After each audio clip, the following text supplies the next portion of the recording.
Mungkin sebagian besar orang akan menjawab, program saya tidak banyak-banyak, cuman supaya hidup saya aman, rumah saya aman, udah layak lah bagi anak-anak saya, artinya keluarga saya, kemudian kendaraan saya layak, pendidikan anak saya layak, dan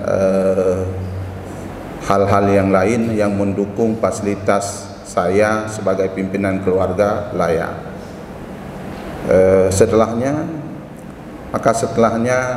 saya ingin hidup saya, kalau bahasa Acehnya ya tenak duduk, tenak ibadat-ibadat gitu.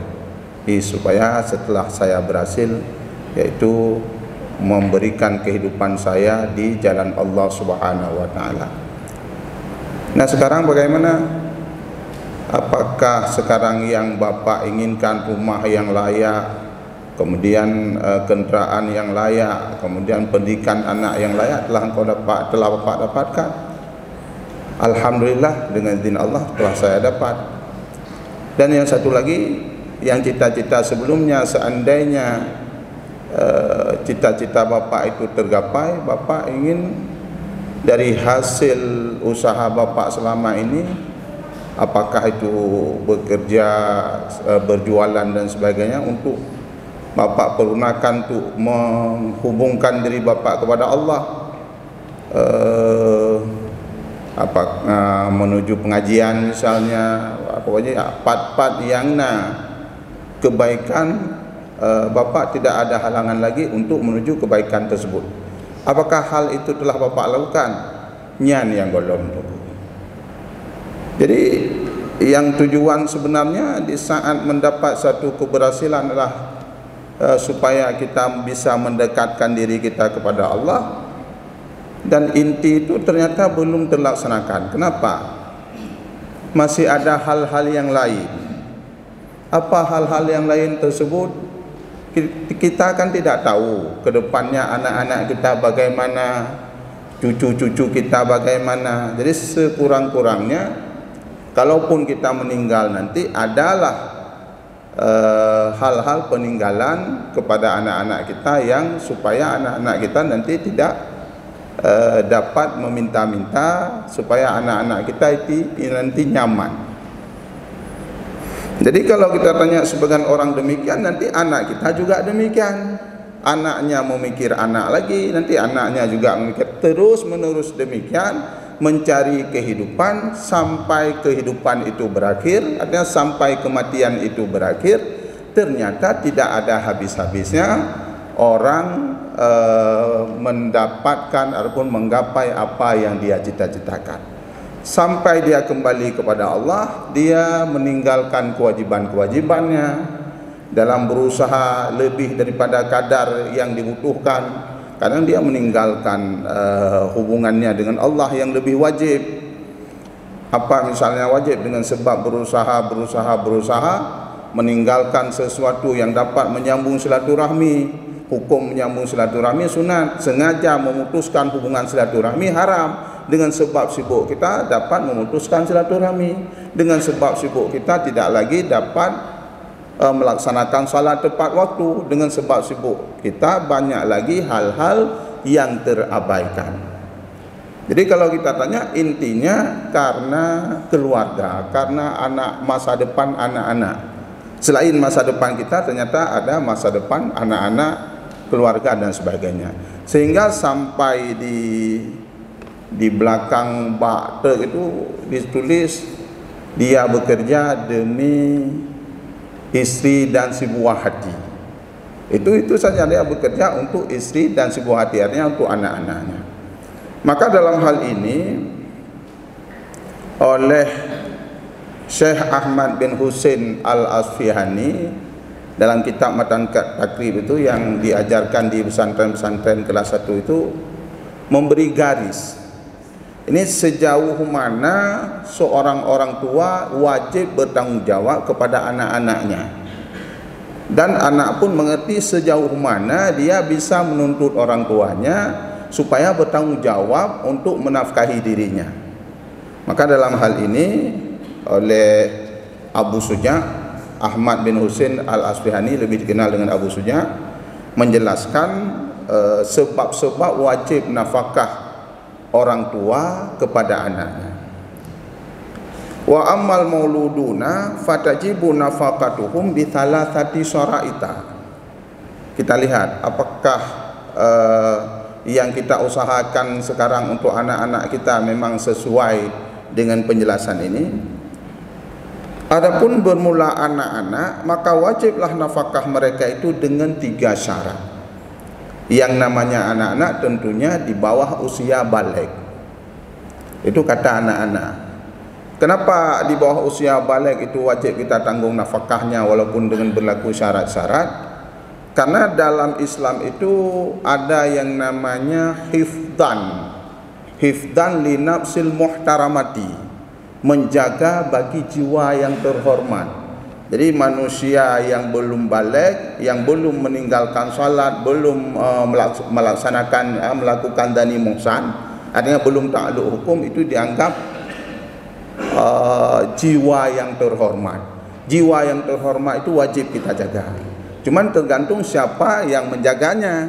Kalau dia masih punya orang tua, berarti yang menjaganya orang tua. Maka dalam hal ini yang paling pertama wajib kita berikan nafkah adalah di bawah usia baligh. Karena di bawah usia baligh itu yang pertama jiwa terhormat, yang kedua wajib kita jaga supaya jangan terlantarkan jiwa-jiwa yang terhormat. Kemudian disebutkan wajib kita berikan nafkah kepada anak-anak dengan 3 syarat. Yang pertama al-faqru wa sighar. Yang pertama fakir beserta kecil. Yang kecil seperti kita sampaikan tadi, yaitu di bawah usia baligh. Fakir. Fakir di sini dia memang tidak punya harta pada dirinya. Tidak ada harta orang yang menghibah kepadanya, tidak ada harta orang yang menghadiah. Pokoknya dia tidak menguasai harta pada dirinya sendiri. Ini baru wajib ditanggung oleh orang tuanya. Kalau misalnya dia punya harta pada dirinya sendiri, misalnya ada orang yang membantu khusus, yang memberi nafkah untuk dirinya, ini kita, orang lain yang membantu harta kepada anak kita, kita sebagai orang tua tidak boleh mengambilnya. Karena memang hak dia.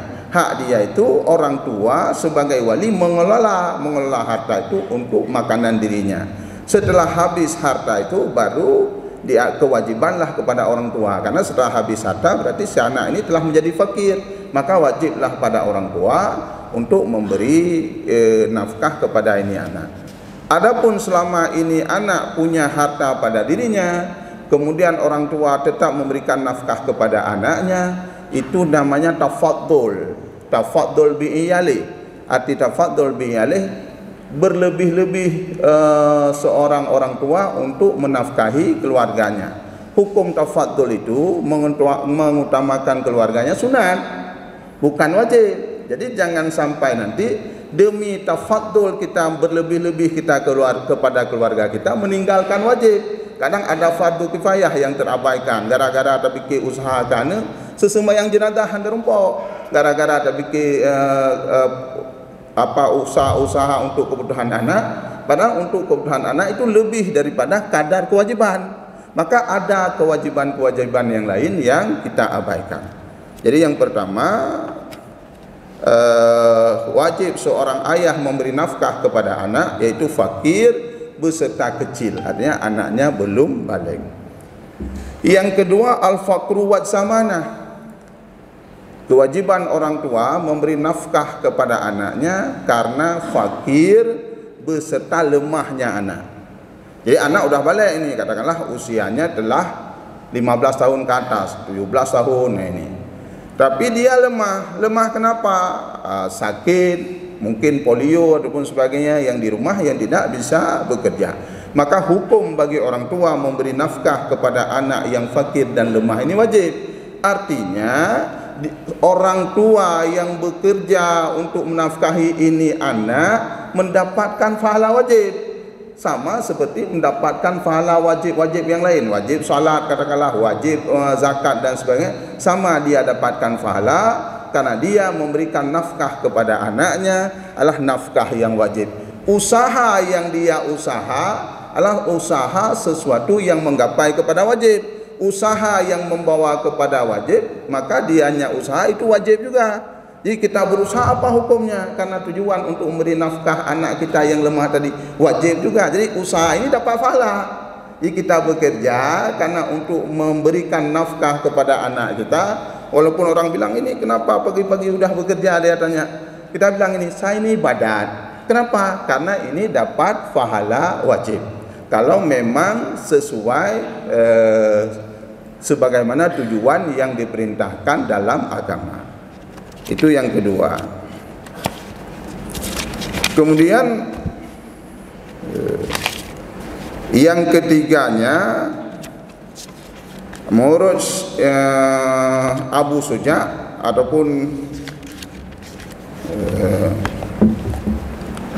Syekh Ahmad bin Husain Al-Asfihani, kewajiban orang tua kepada anaknya karena anak fakir beserta gila. Al-faqru wal junun. Jadi fakir beserta gila. Jadi anak dia telah mencapai usia balik. Kondisi tubuhnya sehat. Jadi secara zahir kalau dia bekerja, anggota-anggotanya mampu untuk bekerja. Tapi yang jadi masalah sekarang akalnya tidak sehat. Tentu kalau akalnya tidak sehat, maka dia tidak akan normal dalam berusaha hana-hana pah pikiran. Maka dalam hal ini kewajiban adalah kepada orang tua. Nah, jadi tujuannya yaitu juga tujuannya supaya yang pertama ihya'an li nafsil muhtaramati, untuk menghidupkan jiwa yang terhormat. Yang kedua untuk terpelihara jiwa yang terhormat. Karena seandainya seorang orang tua tidak memberi nafkah, maka dia akan jalan-jalan terlantar ini anak. Nah, dalam hal ini diwajibkan kepada orang tua untuk memberi nafkah anak-anak yang gila. Ini bahkan kita sebenarnya banyak anak-anak yang akalnya kurang sehat yang terlantar. Berarti pasti dia punya keluarga, pasti dia punya orang yang berhak terlebih dahulu untuk menanggungnya, malah jadi terlantar. Maka dalam hal ini dapat kita simpulkan 3 kewajiban, 3 syarat wajib seorang ayah kepada anaknya untuk memberikan nafkah. Yang pertama fakir beserta kecil, yang kedua fakir beserta lemah, yang ketiga fakir beserta gila. Kalau memang tidak melengkapi ini syarat, maka hukumnya tidak wajib. Jadi kita sebagai anak pun harus sadar diri. Misalnya kita menuntut kepada orang tua kita, oh saya ini tidak gila, oh saya ini telah balik, oh saya ini saya ini punya harta sendiri. Berarti orang tua saya tidak wajib lagi menafkahi saya. Kalaupun orang tua menafkahi saya, berarti ini sunat kebaikan orang tua saya kepada saya. Jadi saya tetap takdim kepada orang tua saya karena dia telah memberikan nafkah wajib, walaupun dia tidak memberikan nafkah yang lebih, yang sunat. Kadang-kadang kita sebagai anak pun menuntut lebih kepada orang tua. Dengan sebab kita menuntut lebih, orang tua kita jadi capek, orang tua kita jadi berlomba-lomba karena memikirkan anaknya. Bahkan bukan dari segi harta si anak saja yang dipikirkan bagaimana ke depannya. Bahkan anak-anak kita sendiri, cucunya juga dipikir oleh orang tua kita. Ini yang memberatkan, yang menghalang orang tua kita untuk menyerahkan segala urusannya, menyerahkan dirinya hanya kepada Allah Subhanahu wa taala. Maka dalam hal ini ditambahkan oleh Imam Ibrahim Al-Bajuri. Jadi dalam kitab Bajuri ada penambahannya, ada pengecualian daripada 3 syarat tersebut. Di situ disebutkan wa yustasna ma law kana musta'milan bi ilmi syar'iyyin wa yurja minhu an-najabah wal kasbu yamna'uhu fatajibu hina idzin wala yukallaful kasbu.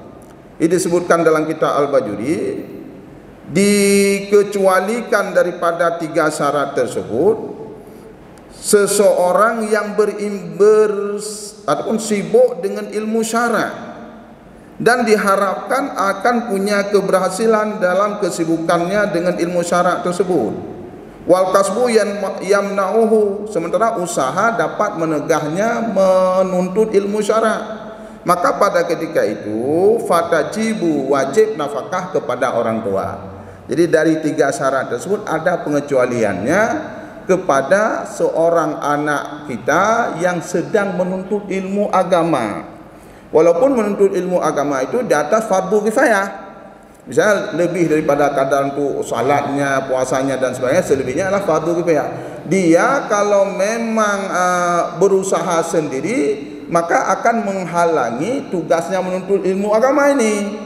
Maka di saat seorang anak sedang menuntut ilmu agama yang dia tidak bisa berpaling bekerja sambil menuntut ilmu agama, maka orang tua wajib menafkahinya. Maka pahala yang didapat oleh orang tua karena menafkahi anak yang sedang menuntut ilmu agama, walaupun ilmu agama itu fardu kifayah, tetap mendapatkan pahala wajib. Jadi mudah-mudahan yang pertama, kita diberi kesanggupan oleh Allah Subhanahu wa taala untuk bertanggungjawab kepada anak-anak kita yang memang kita wajib bertanggungjawab. Kita sebagai anak pun dapat menerima apa yang diberikan oleh orang tua kita sesuai dengan porsinya. Kemudian kita semua dengan melaksanakan apa yang diperintahkan oleh Allah, artinya menyerahkan urusan kita, menyerahkan kehidupan kita hanya kepada Allah. Adapun usaha yang kita lakukan, apapun usaha itu, hanya sekedar untuk penunjang akhirat kita. Jadi mudah-mudahan perjalanan hidup ini adalah perjalanan menuju kepada bahagia di negeri akhirat, karena itulah tujuan hakikat kita. Amin ya rabbal alamin. Mungkin hanya sekian, lebih dan kurang saya mohon maaf. Sekarang kita masuki dalam rukun doa al-khutbah, di mana ada kesalahan dan kesilapan, mohon ditegur. Semoga sah salat kita pada hari yang mulia ini.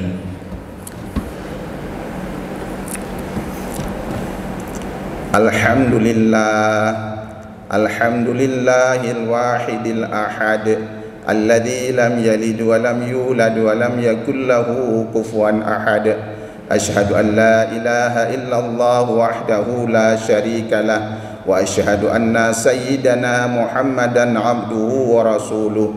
Allahumma salli wa sallim ala sayyidina Muhammad wa ala alihi wa sahbihi ajma'in. Ayyuhan nas, usikum wa iyaya bitaqwallah, faqad fazal muttaqun. A'udzu billahi minasy syaithanir rajim. Bismillahirrahmanirrahim. Inna a'tainakal kautsar, fasalli li rabbika wanhar, inna syani'aka huwal abtar. Barakallahu li wa lakum bil Qur'anil azim, wa nafa'ani wa iyyakum bima fihi minal ayati wa dzikril hakim, wa taqabbala minni wa minkum tilawatahu innahu huwas sami'ul alim.